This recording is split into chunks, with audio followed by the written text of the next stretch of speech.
1. On the wedding day. Victoria Ashworth stood on the center stage wearing a haute couture wedding dress. Do you take Sincere Clarke to be your lawfully wedded husband to have and to hold, till death do you part? And don't. I looked up and saw her gaze fixed on a man at the entrance.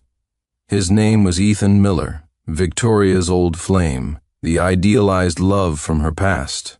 It was only after he went abroad 6 years ago that I managed to win Victoria over. I understood everything in an instant. I lowered my voice, almost pleading.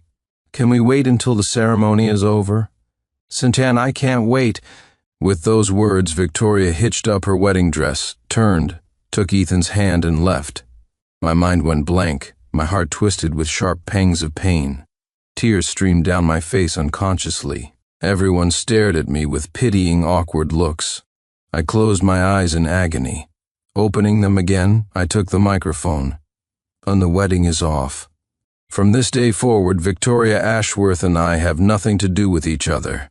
After seeing off the relatives and friends, I returned home. Scarlet wedding decorations still adorned the walls, looking utterly ironic now. I opened my phone and saw a social media post from Victoria. It was a photo of her and Ethan Miller, smiling sweetly together.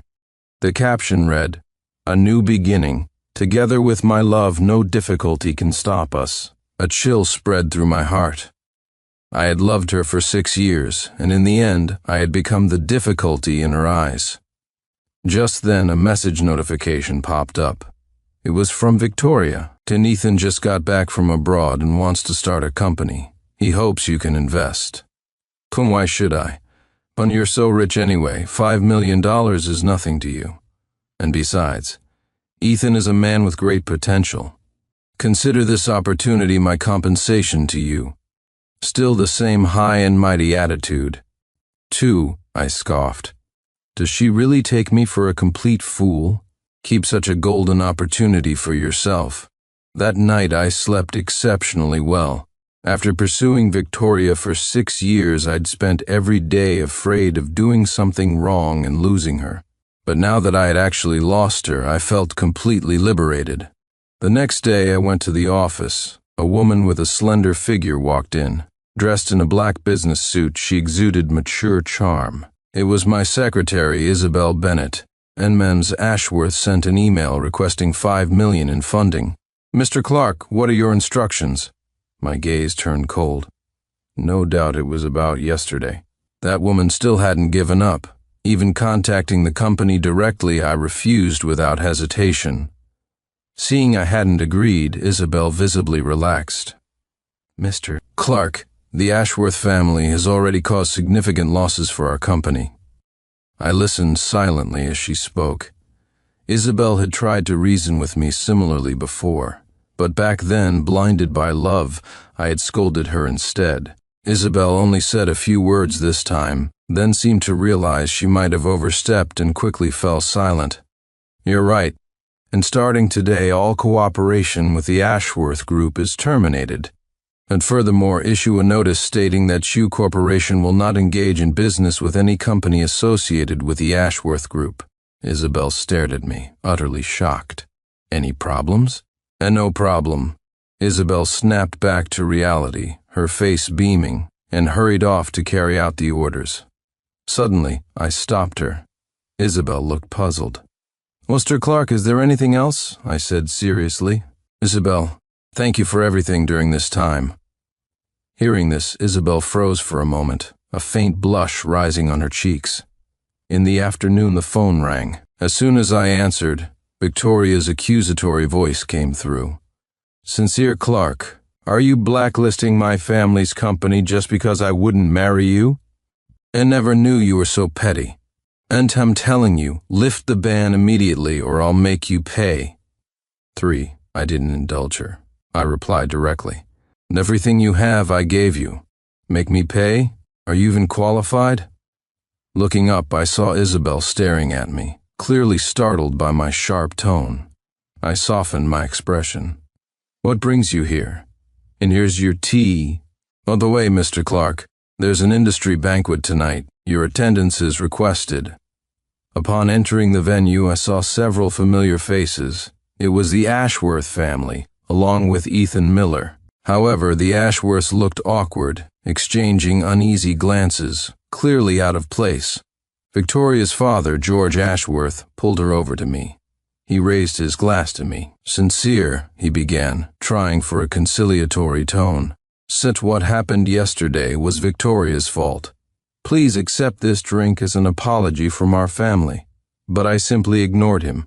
His raised glass hung awkwardly in the air, unsure whether to lower it or keep it up. "Hurry up and apologize to Mr. Clark," George hissed at Victoria under his breath. Victoria stubbornly turned her head away. "Some things can't be fixed with an apology," I stated coolly. "On my decision stands." George Ashworth's face instantly darkened. He turned and slapped Victoria hard across the face. Slap the sound was sharp and echoed slightly. A bright red mark appeared on Victoria's cheek. "And do you know how much damage you've caused the Ashworth family this time?" George yelled, his voice rising hysterically. "How could I have raised such a rebellious daughter?" His outburst drew everyone's attention. Victoria was stunned by the sudden slap. She looked at me with resentment boiling in her eyes. "Sincere Clark, I just didn't want to marry you. Did you have to go this far? Since you think this will make me submit, you're wrong." 4. Just then Ethan Miller stepped forward. He came up to me, speaking earnestly. "Mr. Clark, what happened yesterday was indeed abrupt on my part. Victoria and I are just old friends from way back. Owen, you're not a petty man. Surely you can understand?" He glanced at Victoria. "And if she did anything wrong, I apologize on her behalf. But I still hope you'll reconsider the collaboration with the Ashworth family." I stood up, slightly raising my arm as if considering his words. He smiled faintly, seemingly expecting a handshake. The next moment my fist crashed hard into his face. "Ethan!" Victoria rushed to support Ethan, yelling at me anxiously. "When Sincere Clark, what are you doing? Don't Mr. Clark, it's our fault," Ethan managed, clutching his face. "Mr. Clark, you must have let off some steam now, right? Can we perhaps discuss the partnership?" he asked, trying to regain composure. "Impossible." This was my final word to the Ashworth family, loud enough for everyone else present to hear, making it clear that I had severed all ties. "And Sincere Clark, don't think you're so great," Victoria shot back defiantly. "And the Ashworth family doesn't need you. And Ethan has plenty of assets from his time abroad. With his talent, he'll surpass you soon." I simply turned and left without another word. On the way back, I called Isabel. "Keep an eye on Ethan Miller." Back at the office, Ethan's file was on my desk, along with an update. Ethan and Victoria had started a new company, Yuanhan Enterprises, claiming $100 million in capital, but investigation showed only $10 million in their accounts, and 90% of that came from the Ashworth family. Over the past few days, Ethan invited several of our key executives, trying to poach client information, Isabel reported. But he offered too little, so no one agreed. "Since he wants client information," I said thoughtfully, "I'll let him have some." Isabel understood immediately. By the way, Ms. Bennett," I added, changing the subject. "Sent I'd appreciate some of that special tea you brew." 5. In the following days, I focused entirely on managing Shoe Corporation. My relationship with Isabel also progressed rapidly.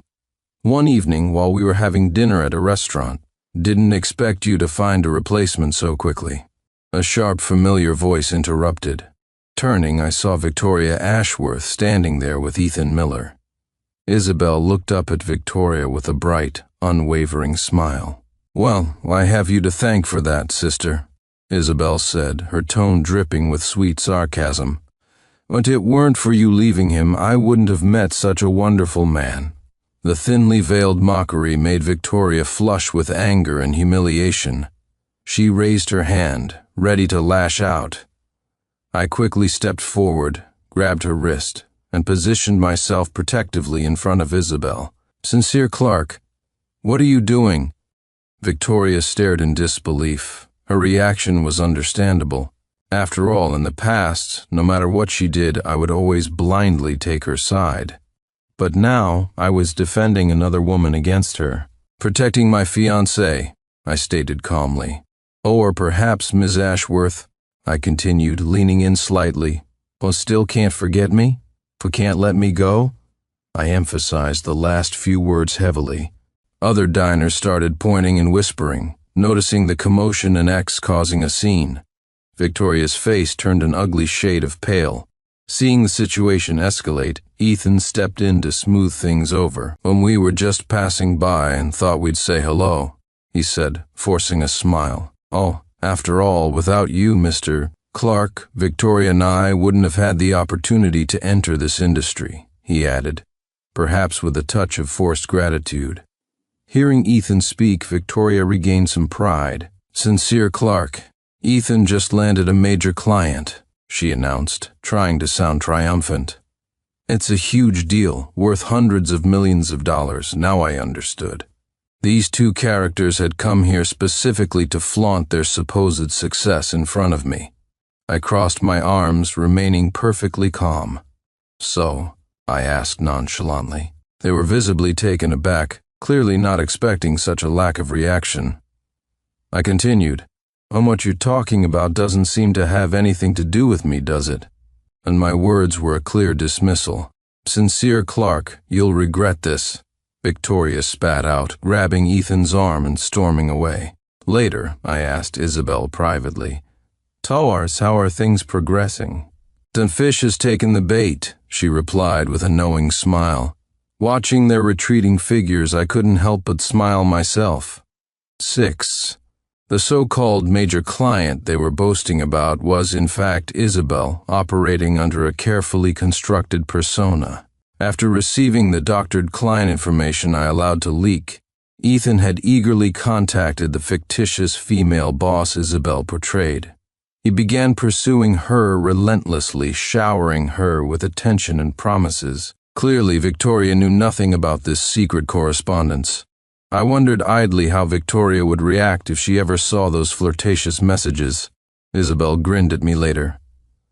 This plan is quite ruthless, Mr. Clark. Once it plays out, they'll likely have no way out. I smiled without saying anything. Ethan Miller was just someone with a flimsy overseas master's degree, impressive on paper perhaps, but lacking real substance.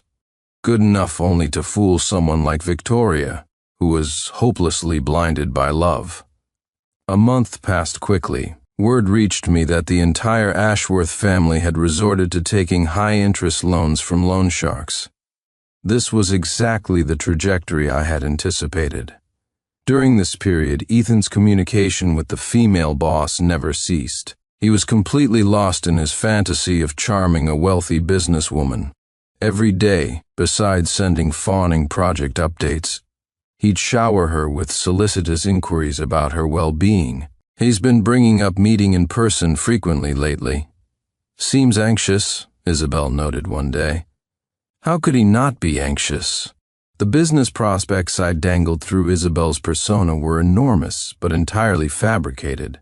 Crucially, Ethan hadn't asked for an advance. He was fronting all the initial costs for their joint venture.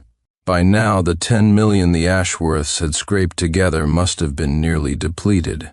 Isabel asked, should we continue engaging with him? I nodded with a calculating smile. Of course. Why not? He wants to meet. Agree to his request. Isabel instantly understood my intentions. Ethan replied almost immediately to the agreement to meet. So I guarantee I'll make you happy, darling. His message oozed confidence. The very next day, brimming with misplaced optimism, he organized a grand contract signing ceremony. Surprisingly, I found myself on the invitation list. The event was held at the most luxurious hotel in the city. At the ceremony, the Ashworth family, including Victoria and her father, looked positively triumphant, radiating an air of imminent success. Victoria deliberately sought me out, approaching me with a mocking smirk. And I almost thought you wouldn't dare to show up, she sneered. So what if you're rich? You didn't earn it yourself, you were just born lucky. Ethan is the one with real ability and talent. 7. It wasn't just Victoria. The other Ashworth family members, who had recently been practically groveling to me, now echoed her sentiments, buoyed by false hope. "But my new son-in-law here is truly capable," George Ashworth boasted loudly to anyone within earshot. "He's only been in the business a few months, already landing deals like this much better than some folks who just coast on their family's coattails," he added, casting a pointed glance my way. 1 hour passed, then 2. As the scheduled time for the signing ceremony came and went, and guests began to discreetly leave, the much-anticipated big boss Isabel's persona still hadn't appeared. Seeing the growing anxiety and darkening expressions on Victoria's and Ethan's faces, I decided to speak up, just loud enough for those nearby to hear. "Then boss isn't coming." Victoria, already on edge, whirled around and glared at me fiercely. "And Sincere Clark, what nonsense are you spouting?" Hearing this, Ethan quickly tried to reassure the remaining crowd. To boss just informed me she's delayed by traffic. Please be patient, everyone. She'll be here shortly." "And are you sure?" I asked, pulling out my phone. I opened the chat history between Ethan and the female boss and casually showed it to him, letting the incriminating messages flicker on the screen. Ethan's face drained of color instantly. Seeing the chat log clearly the intimate messages, the broken promises, Victoria's eyes turned crimson. "Sincere Clark, you set me up!" she screamed. She lunged at me like a madwoman, fueled by rage and betrayal, but I easily sidestepped her. She stumbled and fell heavily to the ground. Scrambling back up, Victoria resembled a cornered, frantic animal shrieking hysterically. "Just didn't want to marry you. Why did you have to do this? Why are you so cruel? Why won't you just let me go? So Artinus is fraud, you set us up, I'm going to sue you." Her accusations dissolved into uncontrollable, heart-wrenching sobs. This time, the Ashworth family had risked everything, pouring borrowed money into Ethan's venture. And now it had all turned into a humiliating public disaster. I looked down at her crumpled form with cold detachment. "I never took a single cent from you, nor did I ever promise you or Ethan anything directly. This entire venture was based on your own wishful thinking and his." Here, I paused, glancing towards Ethan, whose face was a mask of disbelief and dawning horror. "Of course," I added with a touch of mock sympathy, "perhaps we should blame the female boss. She must have been too charming, completely captivating poor Ethan here. Wouldn't you agree, Ethan?" Understanding the devastating implication that Ethan had been carrying on this entire affair behind her back, Victoria stared at Ethan, her expression shifting from rage to utter disbelief and betrayal. 8. After all, Ethan was the one who had been communicating with the female boss from start to finish. Thinking back, Victoria likely realized now that his recent distracted behavior and secretive phone calls hadn't just been about business. Ethan panicked, his carefully crafted gentlemanly facade crumbling completely. "When I was tricked, you people tricked me," he yelled, deflecting blame. I smiled faintly and casually tossed the phone, still displaying the chat history, towards Victoria. Ethan lunged to stop it, but it was too late. As Victoria scrolled through the messages, the sweet talk, the secret plans, the blatant deception, she let out a piercing, agonized scream. Ignoring the unfolding drama, I turned and calmly left the ballroom with Isabel by my side. In the time that followed, I paid no further attention to the news surrounding Ethan Miller and Victoria Ashworth. I now had my own thriving career and a fulfilling relationship with Isabel. As for my ex-fiancée and her deceitful lover, I simply no longer cared. I thought that was the definitive end of the saga, until I unexpectedly ran into Victoria again. It happened about 6 months later, at a competitive bidding event for a new project. We met at the elevator bank, representatives of competing companies. Though only half a year had passed, Victoria looked utterly haggard, the strain of the intervening months etched onto her face. She trailed beside Ethan almost numbly, her former fire extinguished.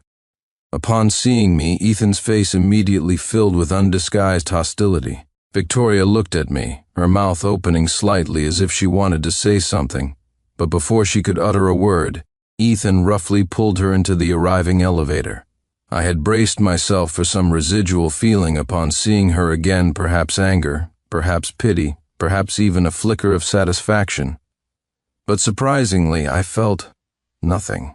Absolutely no emotional stir, not even the slightest urge to mock her current state. Without the distorting filter of unrequited love, the woman who had once been my ideal was just an ordinary, worn-down person.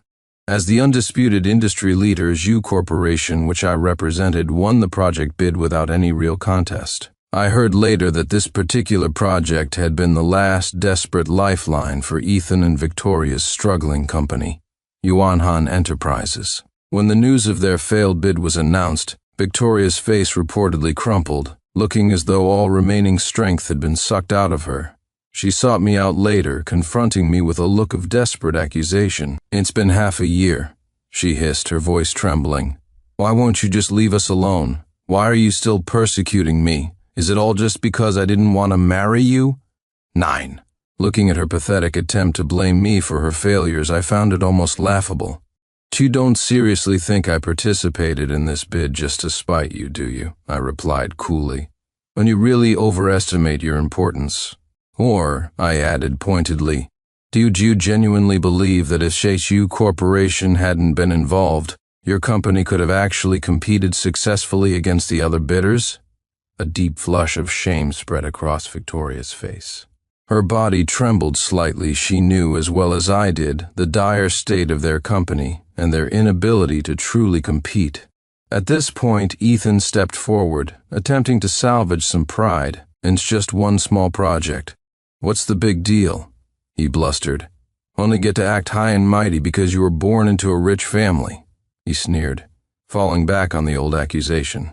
This time, I didn't bother arguing. I simply nodded in agreement. "Oh, you're right," I conceded easily. For Shu Corporation, this was indeed an insignificant small project. I paused, letting the words sink in, then added with a sharp edge, "And the question is, even if it's small, could you have secured it in an assurand?" "As for relying on family," I continued, my voice hardening, "what's your excuse?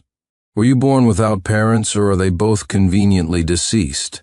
Without waiting for a response and ignoring their shocked and furious expressions, I turned and walked away.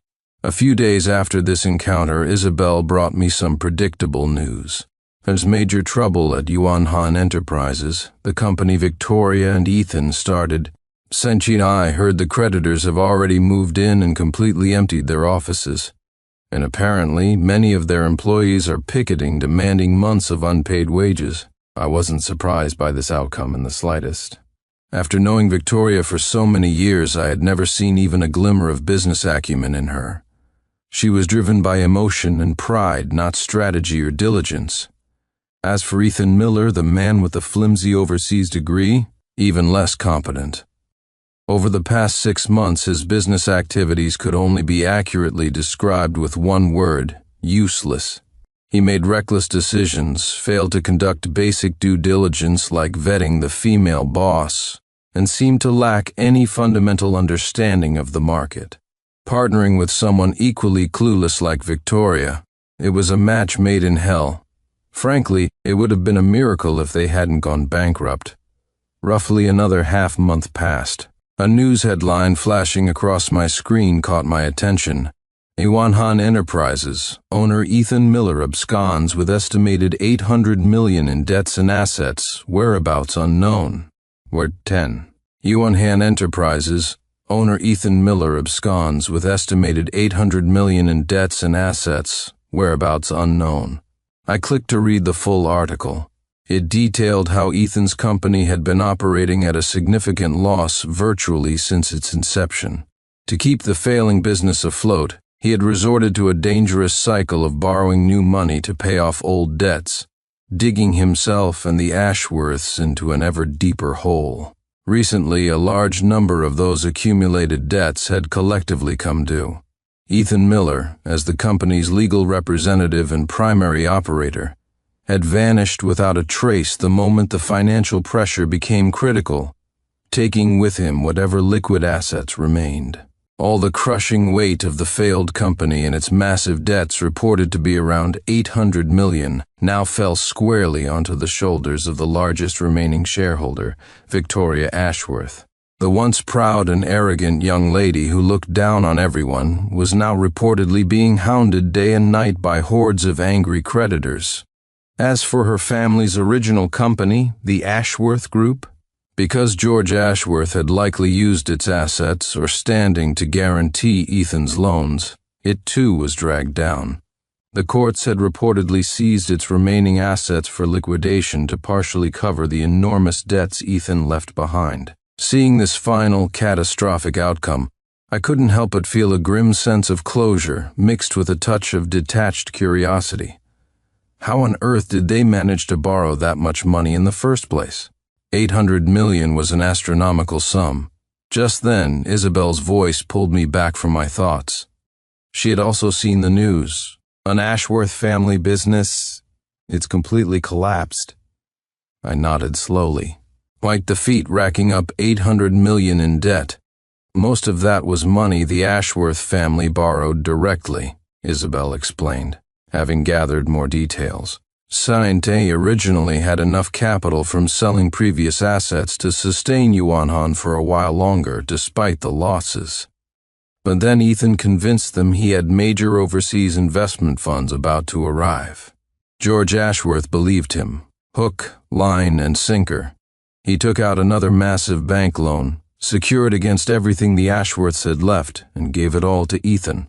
Of course, Ethan promptly vanished with the entire sum, causing the immediate and total collapse of their finances. Hearing Isabel's explanation, it all suddenly clicked into place. That made perfect sense. I had always wondered how a relative nobody like Ethan, seemingly from an ordinary background, had the audacity and resources to even attempt competing against an established industry leader like Shoe Corporation. Thinking back now, his target was never really us or the broader market. From the very beginning, he was gunning for the Ashworth family's money. Victoria, blinded by her infatuation, and her father, blinded by greed and foolish pride, had walked right into his trap. Shortly after this news broke, Victoria found me again. When I saw her this time, she was almost unrecognizable. Gaunt, pale, her eyes vacant, her hair disheveled. She looked like a walking corpse.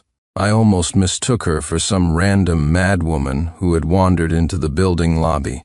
She spotted me and lunged forward, grabbing onto my arm with desperate strength, like a drowning person clutching at a straw. "Sincere Clark," she choked out, her voice raspy.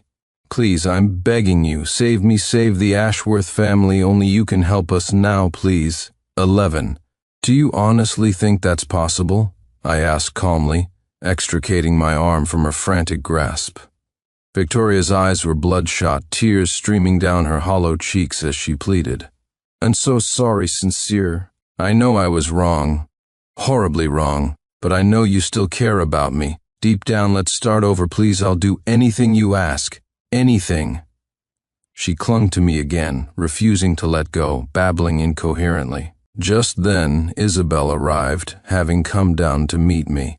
She smoothly linked her arm through mine, creating a physical barrier between Victoria and me. Playing the part perfectly, Isabel looked at the disheveled Victoria with polite confusion. "Honey," she asked me, her voice gentle but firm. "Who is this?" The simple endearment, honey, seemed to strike Victoria like a physical blow, draining the last vestiges of fight from her. She froze, her grip loosening, her eyes staring blankly into space. I took the opportunity to step away completely. "I don't know," I said clearly, looking only at Isabel. "Just a stranger, I suppose." On the way back in the car, Isabel dropped the pretense and asked quietly, "Was that Victoria Ashworth just now?" I then realized she had recognized Victoria immediately, but had chosen to act otherwise. I didn't deny it. Instead, I smiled teasingly. "Are you jealous?" Isabel rolled her eyes playfully and snuggled closer, resting her head on my shoulder. Jealous of what? She scoffed lightly. We are family now. She's irrelevant. A profound warmth spread through my chest, and suddenly, everything felt incredibly clear and settled. Yes, Isabel was right. It was all truly in the past. From the moment Victoria had walked out on our wedding day, we were set on irrevocably different paths. Her choices led her here, mine led me to Isabel. However, the saga involving Ethan Miller wasn't quite over yet. About a week later, I left the office and got into my car in the parking garage as usual. Just as I settled into the driver's seat, before I could even close the door, a cold, sharp blade pressed firmly against my throat from the back seat. My blood ran cold. Through the rearview mirror, I saw a familiar, terrifying face. It was Ethan Miller, who had been missing for weeks. He looked utterly desperate, unshaven, clothes rumpled, eyes bloodshot and wild, like a cornered animal that hadn't slept in days.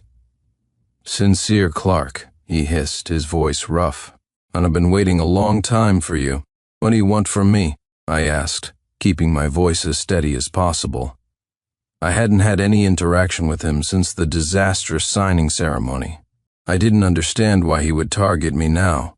Ethan's eyes glinted with fierce desperation. Gone was any trace of his former cultured composure. Now he radiated pure ruthlessness, the very picture of a desperate criminal at the end of his rope. "Cut the crap," he snarled. "Won't I want $10 million cash now, and you have to arrange for me to get out of the country safely." "Tonight, and setting the money isn't the issue," I stalled, trying to think. "But why do you assume I have the connections or ability to help you escape? And if you can't do it, or if you try anything funny," he pressed the blade harder against my skin, "we'll both die right here, right now." I could feel the tremor in his hand, the deadly cold steel against my throat. 12. I knew better than to provoke the clearly unhinged Ethan Miller. "All right," I said, feigning reluctant agreement. "All right, I'll do it." Seeing me concede, Ethan seemed to regain a fraction of control, though the wildness didn't leave his eyes.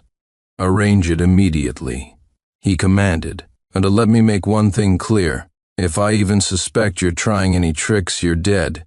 Silently, I reached for the phone lying on the passenger seat. Then, under Ethan's watchful, paranoid gaze, I turned on the speakerphone and placed a call to Isabel. I relayed Ethan's demands exactly as he stated them: the $10 million cash, the escape arrangements. After laying out the conditions, I added, emphasizing the words slightly, almost imperceptibly, "Remember, Isabel? Be quick about it. Understand?" There was a brief, almost unnerving silence on the other end of the line before Isabel replied, her voice calm and professional. "'Okay, Mr. Clark. Understood." Hearing nothing obviously suspicious in the exchange, Ethan seemed to relax slightly, convinced I was complying. I hung up the phone. He let out a harsh, triumphant laugh. "See? In the end, I still win. I always win." My only response was silence. We didn't speak again during the tense drive. Following Ethan's vague directions, I drove out of the city towards the coast, eventually arriving at a dark, abandoned port area. The vast, dark sea stretched out before us, empty and silent under the night sky.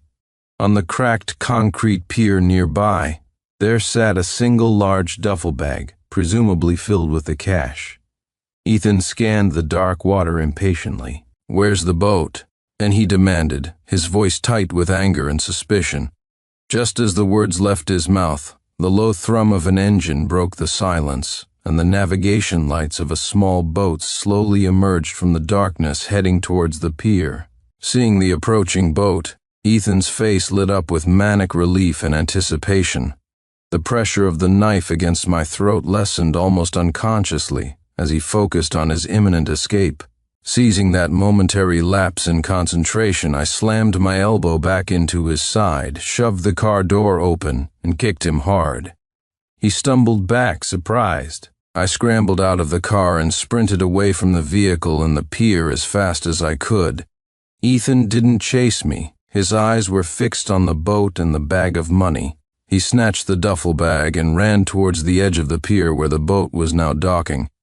Hope, raw and desperate, shone on his face. But as the small boat drew fully alongside the pier, its interior lights flickered on. Ethan stopped dead in his tracks, his face contorting in horror. The boat wasn't empty, nor did it contain smugglers. It was filled with uniformed police officers, weapons drawn. Realizing instantly he'd walked into a trap, Ethan spun around, intending to flee, but it was far too late. Police officers who had been hidden in the surrounding darkness swarmed in from all directions, converging on him. He was tackled and subdued within seconds. Forced to his knees on the cold concrete, Ethan looked up at me as I cautiously approached, his eyes filled with disbelief and burning hatred. "Sincere Clark, what did you do?" he screamed, struggling against his captors. "How did you trick me? Why are the police here?" I stopped a few feet away, looking down at him impassively, feeling nothing but a cold finality. I didn't bother answering his questions. Instead, I simply stated, "It seems I won after all. 13. As the police officers hauled a struggling and cursing Ethan towards their vehicles, he continued to roar threats at me over his shoulder. "And Sincere Clark, I won't let you get away with this, I'll get you," I replied calmly, my voice carrying easily in the night air. "Well, you won't get the chance." Ethan was already facing serious charges for the financial fraud related to Yuanhan Enterprises. Adding attempted kidnapping and assault with a deadly weapon to his existing crimes meant that old and new charges would be bundled together. He was looking at spending the rest of his life behind bars. Isabel rushed to my side the moment it was safe, her face pale and etched with worry.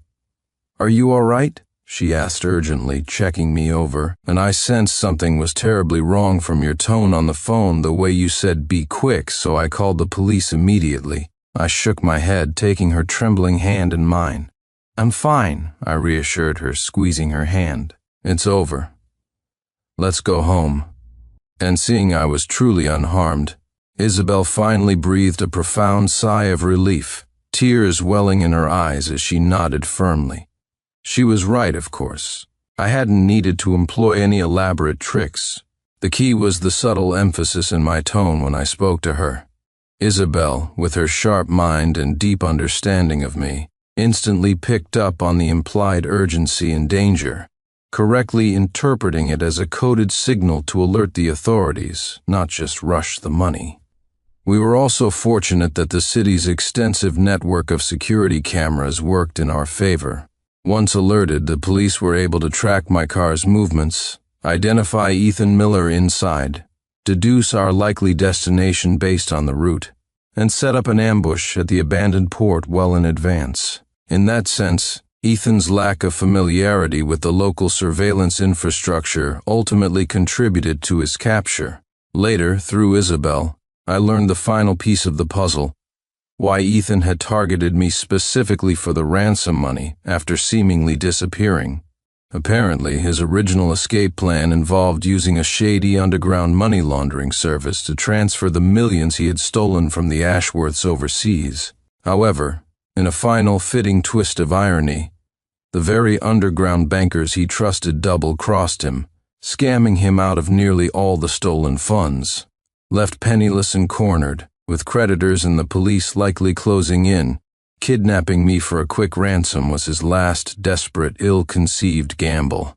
A scammer whose life's work was deceit ended up being undone by falling for someone else's scam.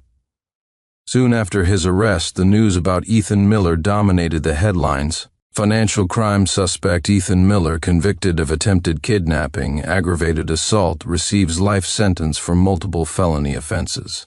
But to me, reading the news felt strangely distant. It was just another sensational crime story, a final closing chapter to a part of my life that was now firmly behind me. Time flew by, and soon the end of the year arrived. Isabel and I had been officially together for a full year now.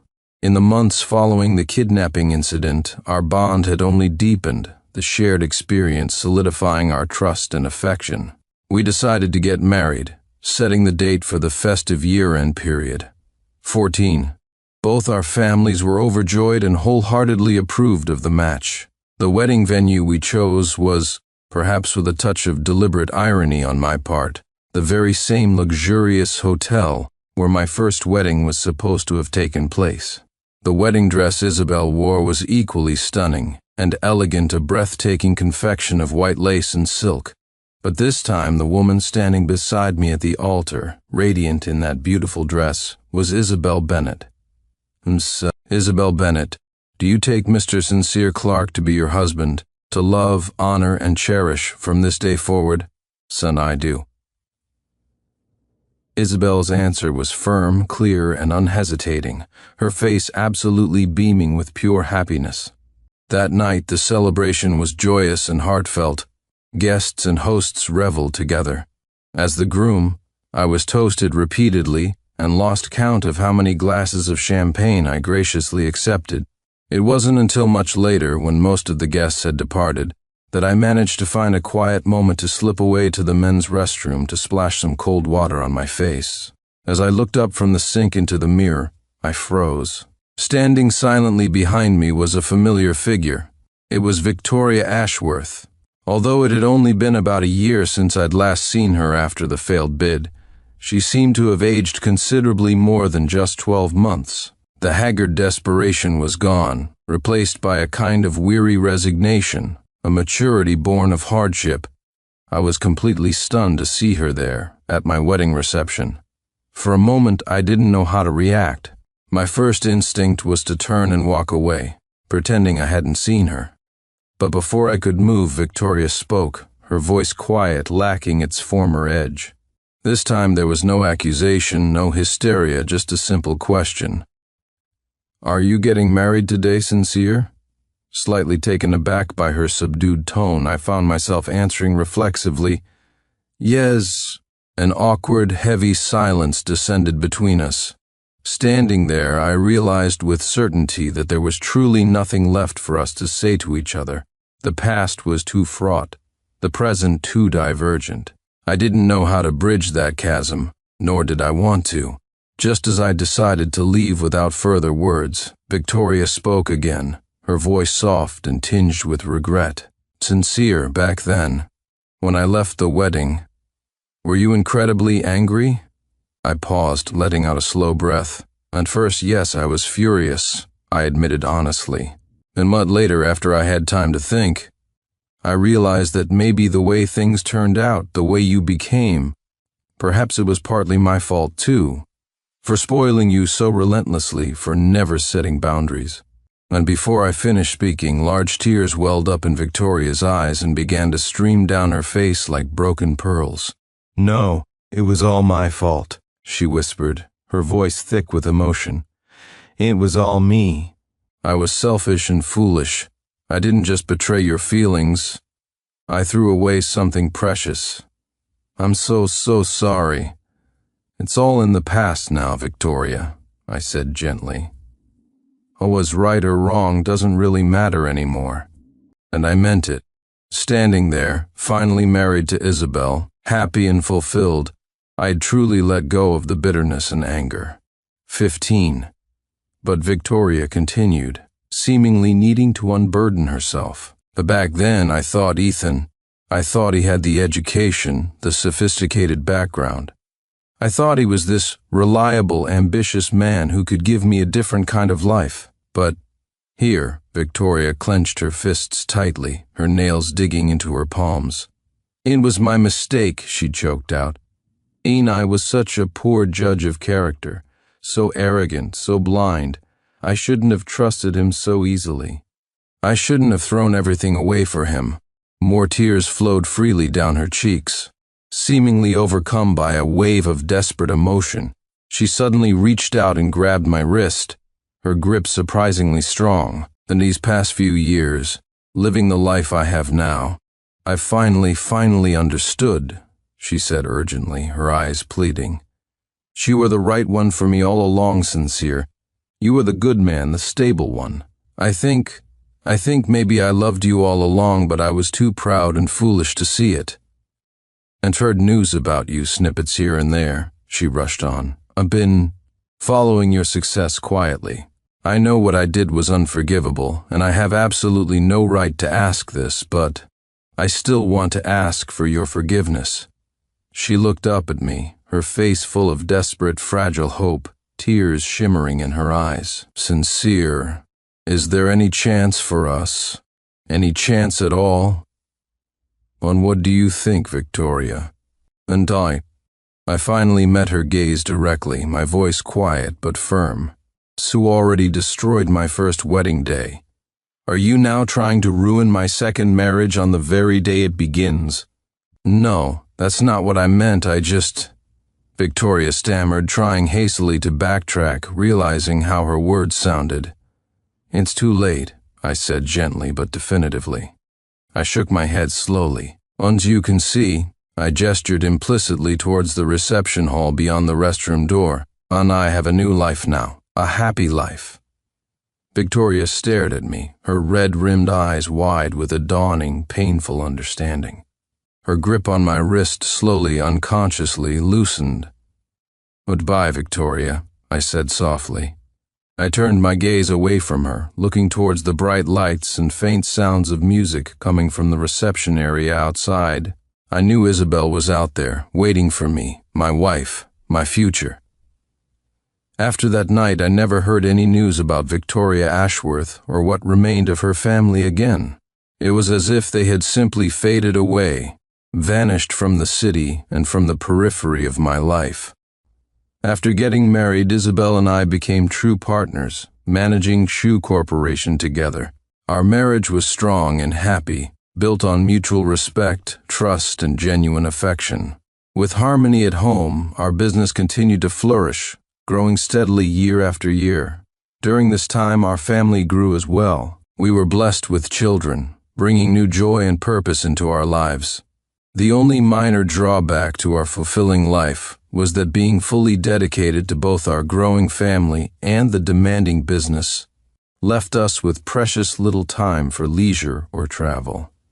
Until, during the 5th year of our marriage, one afternoon while Isabel was tidying up our home office, a faded travel brochure fell out from the back of a cluttered drawer. The brochure advertised a scenic seaside resort town.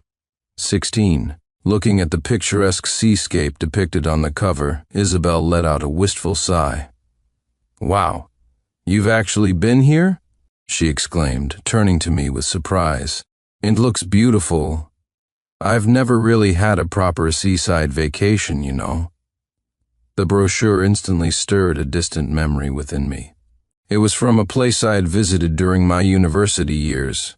It was also, I recalled with a strange pang, the location of my very first official date with Victoria Ashworth. Back then, full of youthful sentimentality, I had kept the brochure as a memento of that trip, that nascent relationship. Later, after everything fell apart, I'd completely forgotten about its existence. I never expected it to resurface like this after all these years. On a sudden, inexplicable impulse, I suggested, "You know what? Let's take a trip. Just the two of us. Let's go here." Isabel's eyes lit up. "Oh, really? You mean it?" "Oh, yes, let's," she agreed enthusiastically. Clearly, the relentless pace of the past few years had taken its toll on her too, and the thought of a getaway was incredibly appealing. We decided on the spot. After making arrangements to leave the company in capable hands for a short while, we eagerly embarked on what felt like a much-needed second honeymoon 5 years after our wedding. After a few days of relaxing sightseeing in the charming coastal town, Isabel chose a bustling restaurant right by the sea for dinner one evening. Its sign read Coastal Home Restaurant. As we approached it, I felt a disconcerting jolt of déjà vu. I didn't know if it was sheer coincidence or some strange twist of fate, but this was the exact same restaurant where I had taken Victoria on our first date all those years ago. Sensing a subtle shift in my mood, Isabel glanced at me inquiringly. "What's wrong, honey?" I quickly shook my head, forcing a light-hearted tone. "Nothing, I was just worried this quaint little place might not be fancy enough for the sophisticated tastes of the esteemed Mrs. Clark." Isabel scoffed playfully, swatting my arm. "Oh, stop with the flattery. Look, it's packed with people. The reviews are great, and the view of the ocean is perfect. It looks lovely. This is the place." Decision made. Isabel confidently led the way inside and chose a window table overlooking the beach. I had no choice but to follow, settling into my chair with a strange mix of nostalgia and unease. I turned to look out the window. The restaurant's ambiance was undeniably pleasant. It was lively and cheerful, filled with the happy chatter of diners, and the large windows offered a stunning panoramic view of the sun setting over the ocean. Gazing at the familiar scenery, my mind drifted back irresistibly to that day long ago. I had been a fresh university graduate then, nervous and excited, taking Victoria on our first trip together after she had surprisingly agreed to date me. It was right here, possibly even at this very table, that I had awkwardly confessed my feelings. "Victoria, I really like you. A lot. Would you be my girlfriend?" "Sent okay," she had replied coolly, her expression impassive, showing little emotion. But even that lukewarm response had sent me over the moon back then. I was so ecstatic, so full of naive hope, I practically danced out of the restaurant. 17. You agreed?" I had stammered, hardly believing my luck. "Yes," she had confirmed calmly. "I know you come from a wealthy family, sincere, and everyone says you're a decent guy. Being your girlfriend, well, it might be advantageous. But back then, blinded by infatuation, I hadn't registered the calculating undertone in her words. I was simply overjoyed that she had said yes. And from that day forward, we officially started dating, beginning the tumultuous 6-year relationship that ended so dramatically. Thinking back on it now, I mentally shook my head, silently cursing my past self for being such a pathetic, lovesick fool. So much time had passed, so much had changed. Why was I still dredging up memories of my younger, more naive self? Just as I was lost in these unwelcome recollections, a voice beside our table jolted me back to the present. "Well, food has arrived." The voice sounded vaguely, unsettlingly familiar. When I instinctively looked up, my eyes met those of the waitress who was placing our dishes on the table. My breath caught in my throat. It was Victoria Ashworth. Seeing her again, up close, was startling. Gone completely was the youthful beauty that had once captivated me, the aura of the campus belle. She now looked like any other ordinary, tired, middle-aged woman, her face lined with weariness, her hands rough from work. When she recognized me, a flicker of surprise, perhaps something else recognition, crossed her eyes. But then her gaze shifted to Isabel seated beside me, and recalling, perhaps, our last encounters, her desperate pleas, my cold rejections, my wedding, a wave of panic and shame washed over her face. She instinctively turned to hurry away, back towards the kitchen. But Isabel, noticing the exchange and recognizing Victoria instantly, reached out gently and caught her wrist. Isabel offered a calm, neutral smile. "Why don't you join us for a moment? Sit down," she invited quietly. Victoria looked cornered, glancing towards me with hesitant, uncertain eyes, as if seeking my permission or dreading my reaction. I gave a slight, almost imperceptible nod. Only then did Victoria cautiously, almost timidly, pull out a chair and sit down at our table. "What a coincidence seeing you here," Isabel said, her tone mild and polite. "But what brings you to this town?" she asked gently. "Ah, I live here now," Victoria replied, her voice low. This is my husband's restaurant. My family's restaurant," she went on to explain briefly. It turned out that after Ethan Miller was imprisoned, the subsequent police investigation into the larger financial fraud network had eventually led to the cracking of the underground banking case. Miraculously, this had helped the Ashworths recover a small portion of the funds Ethan had stolen or caused them to lose. It wasn't nearly enough to restore their former wealth or undo all the damage, but it was something. However, after the public disgrace and financial ruin, there was simply no place left for them in their previous city, no way to rebuild their lives there. So George Ashworth and Victoria had taken what little money they had recovered and moved to this remote coastal town, seeking anonymity and a fresh start. By sheer chance, Victoria met a local man here, the owner of this very restaurant. They eventually got married, and now she worked alongside him, running the establishment. 18. Looking around at the bustling, nearly full dining room, Isabel expressed polite surprise. "Oh, so you're the owner's wife here now?" "'Tis place seems very popular," she remarked kindly. "It must be incredibly hard work managing it all." Victoria gave a non-committal shrug, her gaze drifting towards the busy kitchen for a moment. "Indeed tiring, yes," she admitted softly. But it's honest work, down to earth. And at least," she added, a touch of weariness in her voice, "there is a sense of security in that, I suppose. Peace of mind." She paused and looked back at us, a shadow of her past self flickering in her eyes.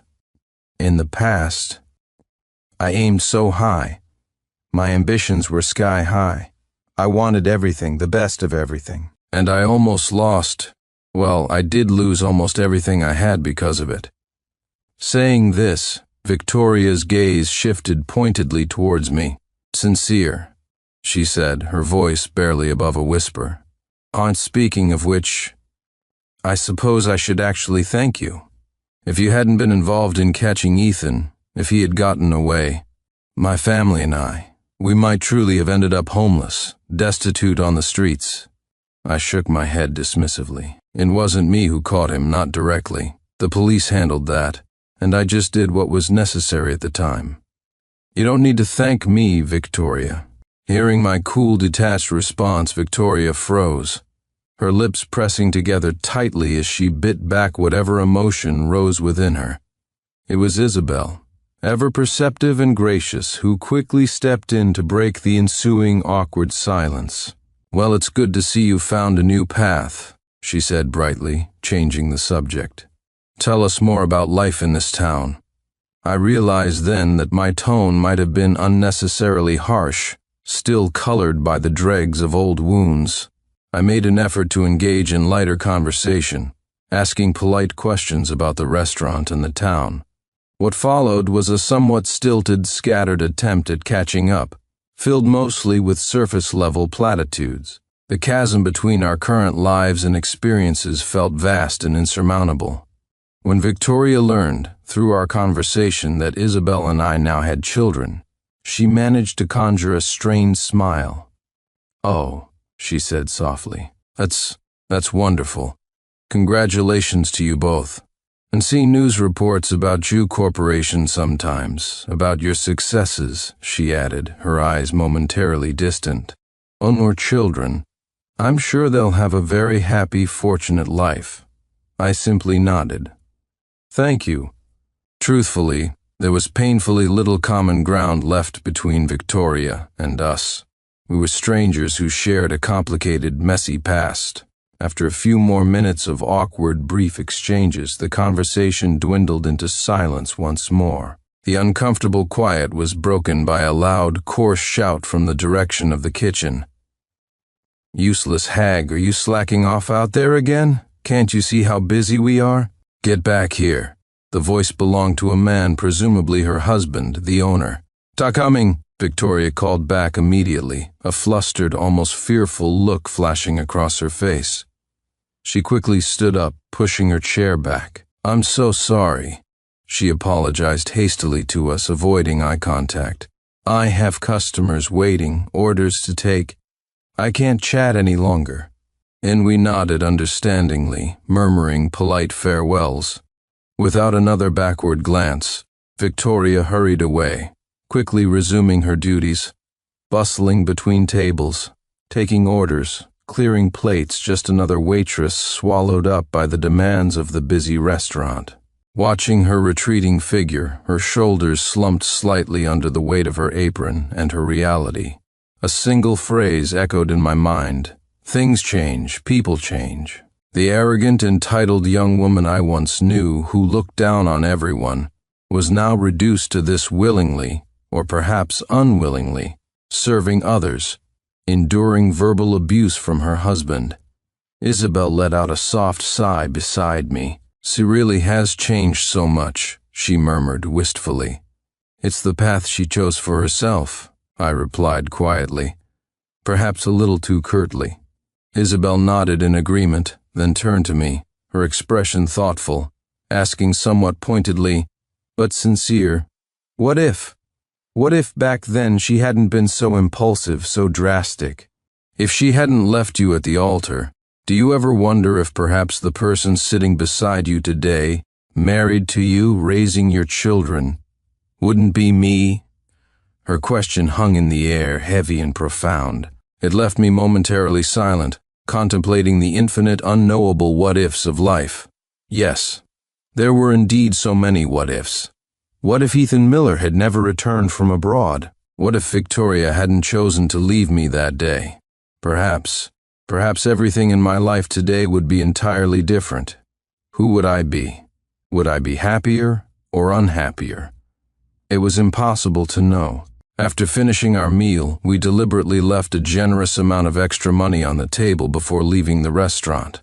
It wasn't until we stepped outside into the cool night air, breathing in the salty scent of the ocean, looking out at the vast starry sky above the dark water, that the answer to Isabel's question suddenly crystallized in my mind with absolute clarity. I reached out and took Isabel's hand, holding it firmly in mine. I turned to face her, meeting her searching gaze with unwavering certainty. Life is indeed full of what-ifs, Isabel, I said sincerely, and countless paths not taken, but I don't waste time wondering about them anymore. Because I truly believe, I squeezed her hand gently, that what we have right now, right here, this is the best possible outcome. With you, that was my answer. And I knew deep in my heart that it was the truth.